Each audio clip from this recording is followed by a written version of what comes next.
The lighthouse was built back in 1891, standing alone on a rugged cliff, far away from the nearest town. Its keeper, Gideon Hale, was known for being super disciplined and precise. He kept a detailed log of every ship that passed, every storm that hit, and every flicker of the lamp. But as the years rolled by, something strange started happening in his entries. At first, he wrote about the wind sounding like whispers. Then, he mentioned hearing footsteps climbing the stairs at night when no one else was around. His last clear note said, "Someone's knocking from the seaside of the wall." When investigators showed up, they found the door locked from the inside. The lamp was still glowing, and the logbook lay open on the desk, its last words written in a shaky hand. "He has finally come ashore." After that, Gideon Hale just vanished. Once he disappeared, the lighthouse was shut down and left to decay under the salt and wind. But weird stories started popping up. In the 1930s, fishermen claimed they saw a shadow moving behind the glass of the lantern room. Some even said they received more signals from the dead station's frequency. When the Coast Guard checked it out, they found fresh footprints in rooms that had been sealed for years.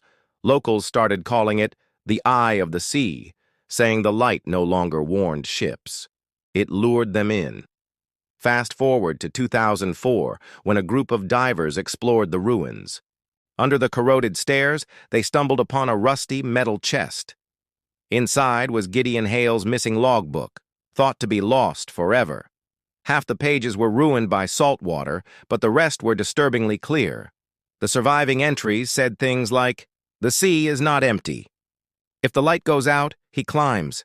He watches me watching him." Just 2 days after they found it, the logbook disappeared again. Officials claimed it was destroyed by water damage, but witnesses swore they saw men in plain clothes take it away before dawn.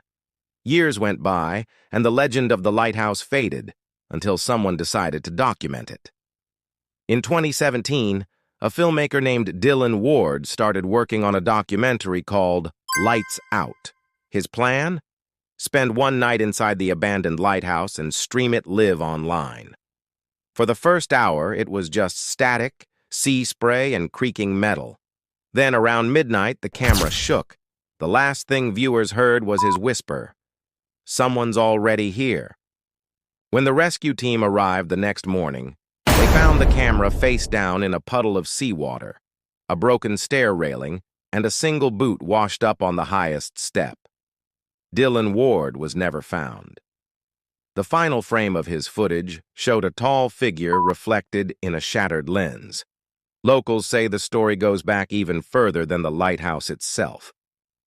They tell tales of the Sea Watcher, a drowned mariner cursed to make sure no soul escapes the ocean. When a lighthouse's beam goes out, the watcher climbs ashore to claim the keeper.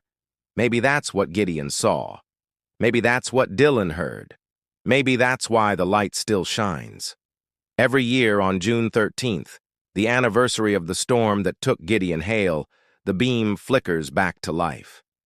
No power, no fuel, just a cold blue glow sweeping across the waves. Last year, a fisherman caught it on video. In the recording, faint static filled the radio, followed by a single Morse signal, ... the letter H, Gideon Hale's initial. As the beam swung toward the shore, some swore they saw a figure inside the lantern room, turning its head, watching them. Tonight is June 13th again, and if the light returns, will it be Gideon, or the thing he tried to keep out? If you're into stories that blur the line between history and horror, hit subscribe and comment Observer if you want me to dig deeper into what's still waiting inside the lighthouse.